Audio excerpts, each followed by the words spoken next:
नमस्कार साथियों, आज हम एनसीईआरटी महेश बरमाल का जो है ऑनलाइनर वर्ल्ड ज्योग्राफी पढ़ने वाले हैं, जिसमें आज हम महत्वपूर्ण नदियों के बारे में देखेंगे। तो चैनल पे नए हैं तो चैनल को सब्सक्राइब और वीडियो को लाइक ज़रूर कीजिएगा। तो आइए हम शुरुआत करते हैं। दीर्घकाल में किसी जलधारा की उत्पत्ति और विकास को किस रूप में परिभाषित किया जाता है? तो अपवाह तंत्र के रूप में जो है परिभाषित किया जाता है। उसके बाद है विश्व की सबसे लंबी नदी कौन सी है? तो यह जो है नील नदी है। विश्व की सबसे लंबी नदी कौन है? नील नदी है। और भारत का सबसे लंबी नदी जो है वो गंगा नदी है, तो ध्यान में रखिएगा। उसके बाद है अपवाह क्षेत्र की दृष्टि से जो है विश्व की सबसे बड़ी नदी कौन सी है? तो अमेजन है, जो दक्षिण अमेरिका में है। अपवाह क्षेत्र के दृष्टि से विश्व की सबसे बड़ी नदी अमेजन, और विश्व की सबसे लंबी नदी कौन है? तो नील नदी है, ध्यान में रखिएगा। उसके बाद है एशिया की मेकांग नदी चीन, म्यांमार, लाओस, थाईलैंड और वियतनाम देश से जो है प्रभावित होते हैं। तो मेकांग नदी जो है किस किस देश से प्रभावित बहते हैं? तो ये चीन से, म्यांमार, लाओस, थाईलैंड और वियतनाम, ये सभी देश से जो है प्रभावित होते हैं। उसके बाद है विश्व का बृहत्तम डेल्टा जो है, सबसे बड़ा डेल्टा कहाँ निर्मित होता है?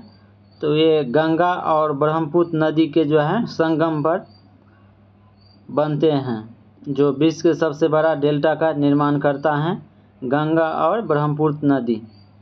उसके बाद है वह कौन सी नदी हैं जो 5 यूरोपीय देश की राजधानी से जो है होकर प्रभावित होता है? तो ये है डेन्यूब नदी, जो 5 यूरोपीय देश की राजधानी से होकर प्रभावित होता है।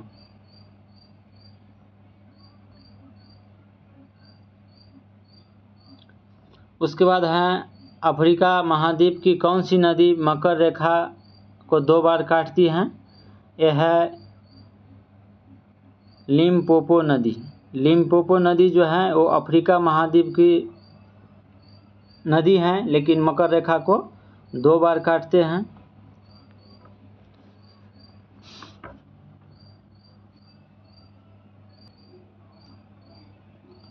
उसके बाद है वोल्गा नदी कहाँ गिरती हैं?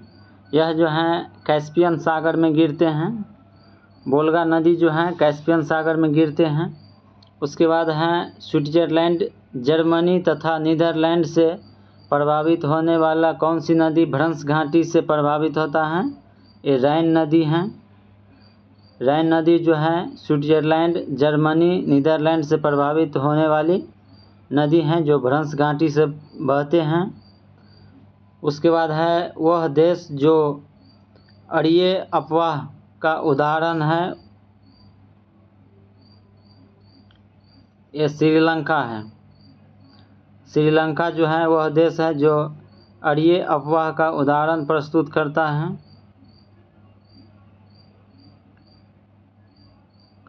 उसके बाद है सौर और आमू दरिया नामक नदी जो हैं किस सागर में गिरती हैं?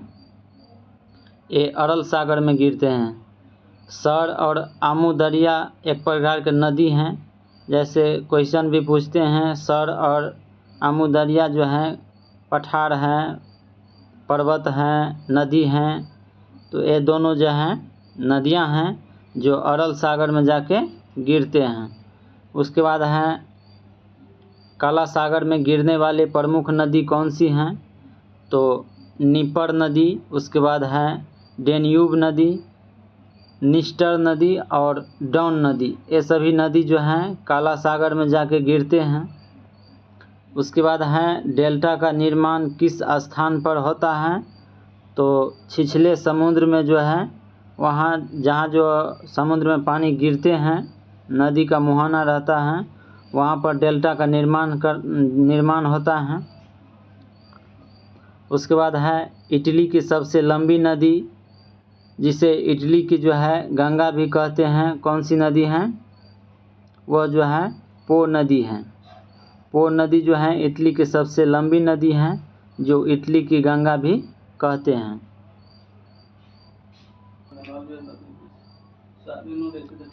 नील नदी यह अफ्रीका महाद्वीप में विक्टोरिया झील से निकलते हैं और यह नदी जो है विश्व की सबसे लंबी नदी है, जो 6,650 किलोमीटर है और इस नदी पर आसवान बांध है और नासिर झील है इस नदी पर।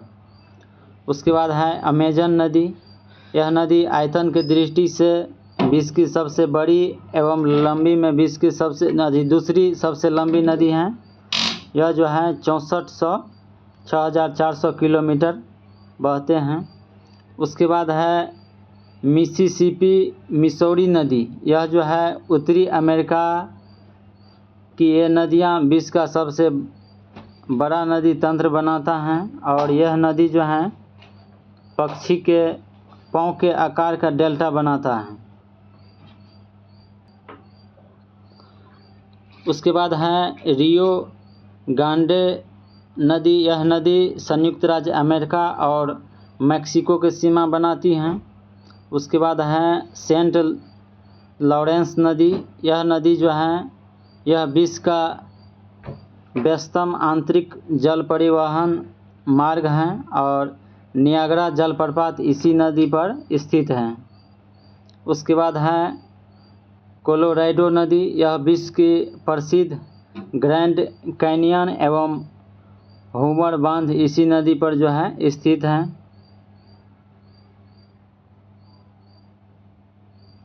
इसके बाद है अमूर नदी। यह नदी जो है चीन और रूस की सीमा बनाती है। अमूर नदी जो है यह चीन और रूस के सीमा बनाती हैं। उसके बाद है डेन्यूब नदी। यह नदी जर्मनी के ब्लैक फॉरेस्ट पर्वत से निकलने वाली यह नदी यूरोपीय देश की राजधानी बेलग्रेड, उसके बाद बाल्टी सलावा, उसके बाद बुखारेस्ट, उसके बाद बुडापेस्ट और वियना से गुजरते हुए काला सागर में जाकर गिर जाता है। उसके बाद है मेकांग नदी। यह नदी जो है दक्षिण पूर्व एशिया की सबसे लंबी नदी है।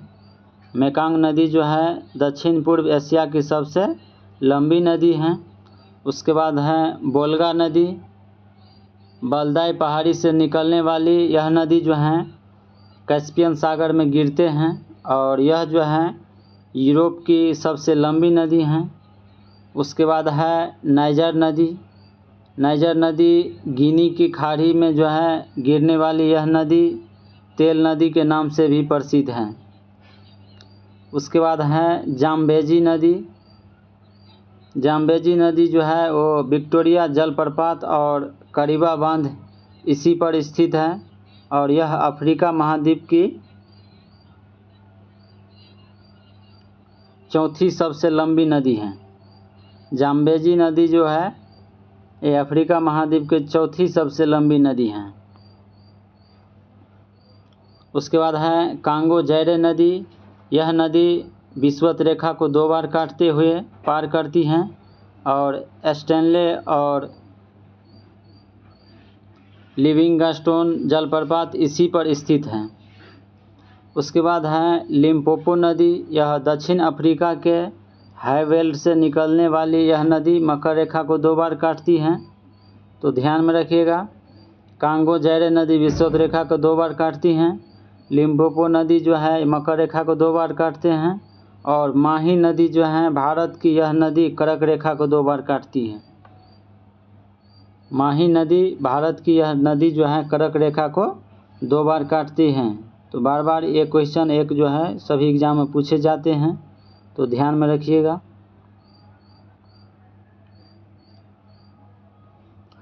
उसके बाद है राइन नदी। यह नदी जो है यूरोप का व्यस्तम आंतरिक जल परिवहन मार्ग है और इसे जो है कोयला नदी भी कहा जाता है। यूरोप का व्यस्तम बंदरगाह रोटरडम इसी नदी पर स्थित है। उसके बाद है मर्रे डार्लिंग नदी। यह नदी जो है कोस्युरुको पर्वत से निकलते हैं और यह ऑस्ट्रेलिया का सबसे बड़ा नदी तंत्र है।